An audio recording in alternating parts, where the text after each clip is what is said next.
जय Hind. Welcome to Hindustani classes channel. दोस्तों आपका स्वागत है हमारे यूट्यूब चैनल पर। देखिए दोस्तों, आ चुका है हिंदी का वायरल मॉडल पेपर है। दोस्तों देखिए, हिंदी का वायरल मॉडल पेपर आ चुका है। देखिए 70 का पूर्णांक होता है। दोस्तों देखिए 70 का पूर्णांक है हमारा। देखिए दोस्तों, खंड आ बहुविकल्पी प्रश्न होते हैं जिसमें कि 20 नंबर के होते हैं। इन्हें आपको OMR शीट में भरना होता है। देखिए दोस्तों, तो देखिए चलो शुरू करते हैं। देखिए प्रश्नों को, हम अपने प्रश्न को शुरू करते हैं। देखिए पहला प्रश्न हमारा, निम्नलिखित कथनों में से कोई एक कथन सही है, उसे पहचान कर लिखिए। इसमें से एक कथन सही है, उसे आपको पहचान कर लिखना है। देखिए पहला हमारा, राम विलास शर्मा कवि के रूप प्रसिद्ध हैं। गलत, कवि के रूप में नहीं प्रसिद्ध हैं। डॉक्टर राम सुंदर एक कवि के रूप में प्रसिद्ध हैं, ये भी गलत हो जाएगा। दूसरा भी हमारा गलत है।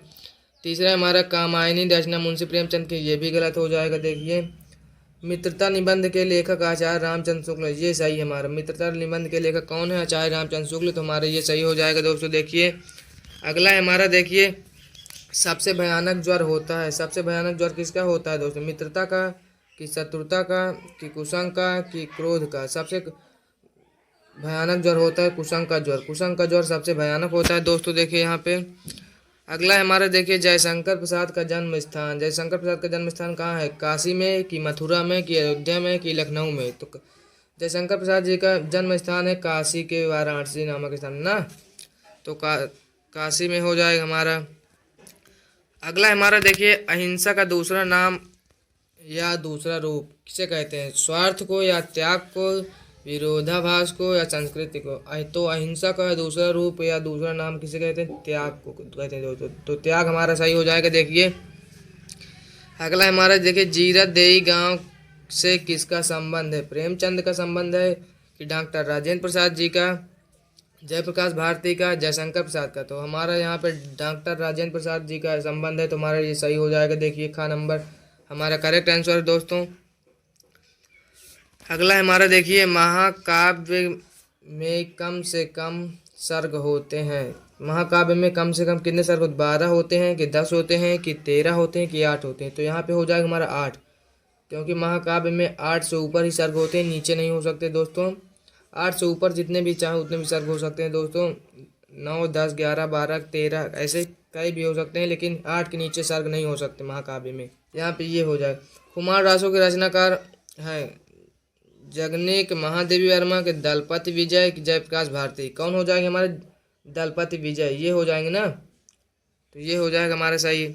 अगला हमारा, देखिए कवि बिहारी की प्रमुख रचना है। कवि बिहारी की प्रमुख रचना कौन सी? गंगा लहरी, की वैदेही वनवास, की रश्मिमांसा? तो हमारे ये गलत हो जाएंगे, तीनों गलत हैं। सतसई हमारी हो जाएगी। इसमें कौन सा प्रमुख रचना है? सतसई हमारी रचना हो जाएगी। अगला हमारा, देखिए आधुनिक युग की मीरा है। आधुनिक युग की मीरा कौन है दोस्तों? देखिए मीराबाई है, सुभद्रा कुमारी चौहान है, कि इनमें से कोई नहीं, या महादेवी वर्मा? तो कौन हो जाएगा इसमें? महादेवी वर्मा हो जाएगा हमारा। महादेवी वर्मा जी आधुनिक युग की मीरा है, तो ये हो जाएगा हमारा। अगला हमारा, छायावादी युग के रचना है नहीं है, मतलब छायावादी युग की रचना नहीं है। तो हमारी साकेत नहीं है, कि कामायनी नहीं है, कि आंसू नहीं है, कि झरना नहीं है? तो छायावादी युग की रचना साकेत नहीं है, यहाँ पे साकेत नहीं है। तुम्हारा ये सही हो जाएगा। देखिए अगला हमारा, देखिए सूरदास की मृत्यु हुई। सूरदास की मृत्यु कब हुई? तो हमारा कौन हो जाएगा? देखिए इसमें सूरदास जी की मृत्यु कब हुई थी? सूरदास जी की मृत्यु हमारी हुई थी 1538 ईस्वी में ना। तो 1538 ईस्वी में हमारा सही हो जाएगा। देखिए अगला हमारे, देखिए ऊधव मोहि ब्रज बिसरत नाही, यह किसने कहा? राधा ने कहा, कि श्री कृष्ण ने कहा, कि यशोदा ने कहा, कि गोपियों ने कहा? तो ये श्री कृष्ण ने कहा, तो ऊधव मोहि ब्रज बिसरत नाही श्री कृष्ण ने कहा, तो हमारा सही हो जाएगा। अगला हमारे, तुलसीदास किस काल के कवि हैं? तुलसीदास जी किस काल के कवि हैं? आदिकाल के, कि भक्ति काल के, कि रीति काल के, कि आधुनिक काल के? तो तुलसीदास जी भक्ति काल के हो जाएंगे, क्योंकि इन्होंने भक्ति का ही वर्णन किया है सभी जगह। अगला हमारे, देखिए गंगा, अरे सॉरी, गागर में सागर भरना। गागर में सागर भरना सूक्त किस कवि के लिए प्रसिद्ध है? तुलसी के लिए, कि कबीर के लिए, कि बिहारी के लिए, कि सूरदास जी के? तो ये बिहारी दास जी के लिए प्रसिद्ध है, तो हमारे बिहारी सही हो जाएंगे। रस खान की भाषा है कन्नौजी, अवधी, ब्रज भाषा, या बुंदेली? तो इसमें कौन हो जाएगा दोस्तों? देखिए रस खान के लिए प्रसिद्ध भाषा कौन है रस खान की? तो रस खान की तो हिंदी वैसे भी प्रसिद्ध भाषा है, लेकिन इसमें शायद हो जाएगा अवधी। अवधी भाषा सही हो जाएगा शायद इसमें, तो ये हो जाएगा। अगला अगला हमारा देखिए स्वागतम का संधि विच्छेद है। स्वागतम का संधि विच्छेद क्या हो जाएगा? सु आगतम कि सो आगतम कि स्व आगतम कि सवा आगतम। तो इसमें हमारा हो जाएगा सु आगतम, यानी कि का नंबर हमारा सही हो जाएगा संधि विच्छेद। अगला हमारे देखिए रात का पर्यायवाची है। रात का पर्यायवाची क्या? बाधा, रजनी, रजनीपति, निशाकर। तो हमारा इसमें हो जाएगा रजनी। रजनी हो जाएगा तो हमारा रजनी सही हो जाएगा। देखिए रात का पर्यायवाची रजनी होगा। अगला हमारा देखिए चरण कमल बंधव हरिराई पद में अलंकार है। चरण कमल बंधव हरिराई पद में कौन सा अलंकार है दोस्तों? तो इसमें हमारा हो जाएगा रूपक अलंकार। रूपक अलंकार है हो जाएगा, तो हमारा रूपक अलंकार सही हो जाएगा। देखिए माता पिता में समास है। देखो समास है कि अव्ययी समास है कि कर्मधारय समास है कि द्वंद्व समास है? तो माता पिता में हमारा द्वंद्व समास है। कौन सा समास है दोस्तों? द्वंद्व समास है, तो हमारा द्वंद्व समास सही हो जाएगा। देखिए अगला हमारा फटा से शब्द में लकार है। तो इसको आप कमेंट करके बताइए। एक क्वेश्चन आपके लिए छोड़ा जा रहा है, इसको आप कमेंट करके बताइए। फास्ट कमेंट करिए, बुक से खोजिए या यूट्यूब से खोजिए, कहीं से भी गूगल करके मुझे बताइए। कमेंट करके जल्दी बताइए आप लोग। पटा से शब्द में लकार है, कौन सा लकार है? इसको आप जल्दी कमेंट करके बताइए। चलिए आगे चलते हैं। देखिए अब आता है आपका खंडवा वर्णात्मक प्रश्न। खंडवा वर्णात्मक प्रश्न आता है आपका।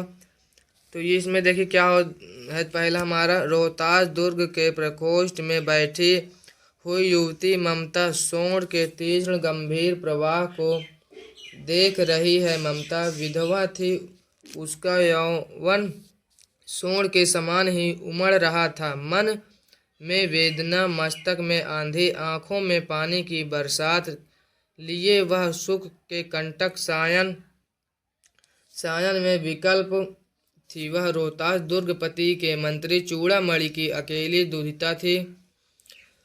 फिर उसके लिए कुछ अभाव होना असंभव था, परंतु वह विधवा थी। हिंदू विधवा संसार में तुच्छ निराश्य प्राणी है। तब उसकी विडंबना कहाँ अंत था। तो ये किस चैप्टर का है दोस्तों? देखिए ये हमारा किस चैप्टर का है? रोहतास दुर्ग से प्रकोष्ठ युवती ममता। यहाँ पे देखिए ममता, तो यहीं से आप पहचान सकते कौन सा चैप्टर का है? ममता का है। और ममता के लेखक कौन है दोस्तों? जयशंकर प्रसाद जी। कौन है? जयशंकर प्रसाद जी ममता के लेखक हैं। तो इसमें का देख संदर्भ आप लिख दें प्रस्तुत गद्यांश हमारी पाठ्य पुस्तक हिंदी में संकलित ममता नामक पाठ से लिए गए हैं, जिसके लेखक जयशंकर प्रसाद जी हैं। तुम्हारा 2 नंबर यहाँ पे मिल जाएगा। देखिए 2 नंबर यहाँ भी मिल जाएगा और 2 नंबर की व्याख्या कर देना है आपको।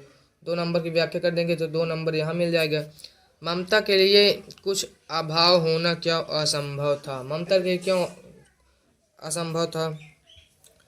तो इसको प्रश्न आप इसमें से लिख सकते हैं। देखिए यहाँ पे देखिए वह रोहतास दुर्गपति के मंत्री चूड़ामणि की अकेली दुहिता थी। फिर उसके लिए कुछ अभाव होना असंभव था। यहाँ से लेकर आप यहाँ तक लिख देंगे, यहाँ से लेकर यहाँ तक, तो 2 नंबर आपको यहाँ मिल जाएगा दोस्तों। देखिए 2 नंबर आपको यहाँ मिल जाएगा। देखिए तो 6 नंबर आपके ये क्लियर हो जाएंगे। अगला हमारा देखिए अथवा में करना चाहते हैं तो अथवा में भी कर सकते हैं। अथवा में करना चाहते हैं तो देखिए आज हम इसी निर्मल शुद्ध शीतल और स्वस्थ अमृत की तलाश में हैं, और हमारी इच्छा अभिलाषा और प्रयत्न यह है कि वह इन सभी अलग अलग बहती हुई नदियों में अभी भी उसी तरह बहता रहे, और इनको वह अमर तत्व देता रहे जो जमाने के हजारों थपेड़ों के बर्दाश्त करता हुआ भी आज हमारे अस्तित्व को कायम रखे हुए और रखे। तो ये किस चैप्टर का देखिए दोस्तों? ये हमारी भारतीय संस्कृति का। किस में का है? भारतीय संस्कृति का है। तो ये भी 6 नंबर का है। अथवा में करना चाहते हो तो अथवा में कर सकते हैं। देखिए इसका संदर्भ क्या हो जाएगा? देखिए प्रस्तुत गद्यांश हमारी पाठ्य पुस्तक हिंदी में संकलित भारतीय संस्कृत नाम से मक पाठ से लिया गया है, जिसके लेखक डॉक्टर राजेंद्र प्रसाद जी हैं। कौन हो जाएंगे? डॉक्टर राजेंद्र प्रसाद जी हैं इसके लेखक। तो ये हो जाएगा हमारा। व्याख्या आपको कर देना है, इसी में से पढ़ के आपको व्याख्या भी कर देना है, 2 नंबर इसमें मिल जाएगा आपको, 2 नंबर। ग नंबर प्रश्न है, हमारे अस्तित्व को कौन कायम रखे हुए हैं? हमारे अस्तित्व को दोस्तों कौन कायम रखे हुए हैं? तो हमारे अस्तित्व भारतीय संस्कृति की एकता, भारतीय संस्कृति की एकता हमारे अस्तित्व को कायम रखे हुए हैं दोस्तों। देखिए यहाँ पे, तो ये सही हो जाएगा, 6 नंबर हमारा ये हो जाए। अगला में है देखिए हमारा, निम्नलिखित पद्यांशों में से किसी एक आधारित प्रश्नों के उत्तर दो। तो इसमें क्या है, देख, ऊधव मोहि ब्रज बिसरत नाही, वृंदावन गोकुल वन उपवन संघन कुंज की छाही, प्रात समय माता जसुमति अरुनंद देख सुख पावत, माखन रोटी दह्यों सजायो अति हित साथ खवावत, गोपी ग्वाल बाल संग खेलत सब दिन हसत सिरात, सूरदास धन धन ब्रजवासी जिनसो हित जद जात। तो ये कौन सा चैप्टर का है दोस्तों? देखिए कौन सा चैप्टर हो जाएगा, ये सूरदास जी का है। देखिए मैं इतना बता दे रहा हूँ, सूरदास जी का है। सूरदास जी क्या लिखे हैं? भक्ति नीति, भक्ति नीति है ये। तो ये हो जाएगा हमारा। संदर्भ आप लिख सकते हैं, प्रस्तुत पद्यांश हमारी पाठ्य पुस्तक हिंदी में संकलित भक्त नीति पाठ से लिया गया है, जिसके लेखक नहीं, इसमें लेखक नहीं होगी, इसमें कवि होगा, जिसके कवि सूरदास जी हैं। जिसके कवि कौन हो जाएंगे? सूरदास जी, जिसके कवि सूरदास जी हैं। तो ये हमारा 2 नंबर इसमें मिल जाएगा। व्याख्या कर दीजिए आपको। तो ये कौन कर रहे हैं? श्री कृष्ण के बारे में बोला गया है। देखिए, ऊधव मोहि ब्रज बिसरत नाही, ये श्री कृष्ण बोल रहे हैं, तो इनके बारे में आप लिख सकते हैं। श्री कृष्ण कह रहे हैं कि वृंदावन वन उपवन, वहाँ के वन उपवन मुझे बिसरता नहीं, मतलब भूलता नहीं है। इसी प्रकार आप बना बना कर लिख सकते हैं, देखिए अपनी भाषा में। और देखिए हमारा, उसके बाद हमारा देखिए तीसरा, सूरदास जी ब्रजवासियों से धन्य क्यों कहा? सूरदास जी ब्रजवासियों को धन्य इसलिए कहा क्योंकि उनके पास सब कुछ था, और वो खुशहाल की ज़िंदगी जी रहे थे, इसलिए सूरदास जी इनको धन्य कहा। अथवा में आप करना चाहते तो अथवा में कर लीजिए। देखिए, जप माला छापा तिलक सरय न एकौ कामु, मन कांचय नाचय वृथा साचय राचय रामु। तो ये किस चैप्टर का है? पहले आप इसे पहचानिए, देखिए किस चैप्टर का है। देखिए ये किस चैप्टर का हमारा है? तो ये हो जाएगा हमारी,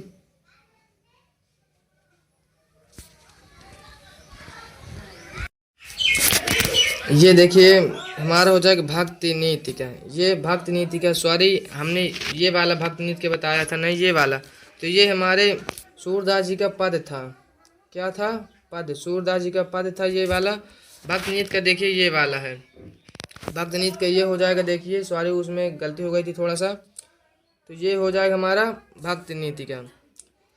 इसमें भी आप संदर्भ लिख सकते हैं, प्रस्तुत संदर्भ लिख सकते हैं, जैसे कि आप लिख सकते हैं, और इसकी व्याख्या भी आप कर सकते हैं। देखिए, राम कब प्रसन्न होंगे? तीसरा प्रश्न आपको हम बताए दे रहे हैं, राम कब प्रसन्न होंगे, मतलब राम सच्चे मन की भक्ति से प्रसन्न होंगे। राम सच्चे मन की भक्ति से प्रसन्न होंगे दोस्तों। तो ये उत्तर हो जाएगा आपका। तो अगला है देखिए हमारा तीसरा, हमारा निम्नलिखित लेखकों में से किसी एक लेखक का जीवन परिचय दीजिए। किसी एक का दीजिए ना है, जयशंकर प्रसाद जी का तैयार कर लीजिए, चाहे रामचंद्र शुक्ल का, डॉक्टर राजेंद्र पर, किसी एक का लिखना है। तो जिसका भी लिखना है आप तैयार करना चाहते हैं, डिस्क्रिप्शन में लिंक है, आप वहाँ जाकर देख सकते हैं। ख नंबर में भी इसी प्रकार देखिए, निम्नलिखित कवियों में से किसी एक कवि का जीवन परिचय दीजिए। किसी एक का, सूरदास जी का, कि तुलसीदास जी का, कि बिहारी लाल का। तो इनका देना चाहते हैं आप, डिस्क्रिप्शन में लिंक है, आप वहाँ जाकर देख सकते हैं। देखिए अच्छे से बताया गया है, पूरा का पूरा वीडियो बताया गया है, बहुत आसान भाषा में बताया गया है। देखिए लिख सकते हैं यहाँ से। चौथा प्रश्न, निम्नलिखित संस्कृत पंक्तियों का संदर्भ सहित हिंदी में अनुवाद कीजिए। हिंदी में अनुवाद कीजिए मतलब संदर्भ लिखना है, इसका अर्थ भी लिखना होगा। देखिए, आब्दो दूरगामी चा साक्षरो नाचा पंडिता, अमुका स्फुट वक्ता चायो जाना तिसा पंडिता। इसको भी आपको डिस्क्रिप्शन में लिंक मिल जाएगी। आपको संदर्भ और इसकी अर्थ सहित, संदर्भ और व्याख्या अर्थ सहित पूरा का पूरा बता दिया गया है। आप डिस्क्रिप्शन में लिंक है, आप वहाँ जा सकते हैं। अथवा में है तो अथवा में इसको भी बता दिए, सर्वे भवन्तु सुखिनः, सर्वे सन्तु निर्मयः, सर्वे भद्राणि पश्यन्तु मा काश्चित् दुख भाग भवेत्। ये भी बता दिया गया है। इसको भी आप करना चाहते हैं तो इसको भी कर सकते हैं। देखिए यहाँ पे अगला आता है हमारा, देखिए अपनी पाठ्य पुस्तक से कंठस्थ किया हुआ कोई एक श्लोक लिखिए जो इस प्रश्न पत्र में ना आया हो। एक ये आया है हमारा, देखिए एक ये आया है, तो इनको दोनों को छोड़कर आप एक कोई भी श्लोक लिख सकते हैं। कोई भी श्लोक लिख सकते हैं। यहाँ पे आपको श्लोक तैयार करना है एक, तो हमारे डिस्क्रिप्शन में लिंक है, आप वहाँ से तैयार कर सकते हैं।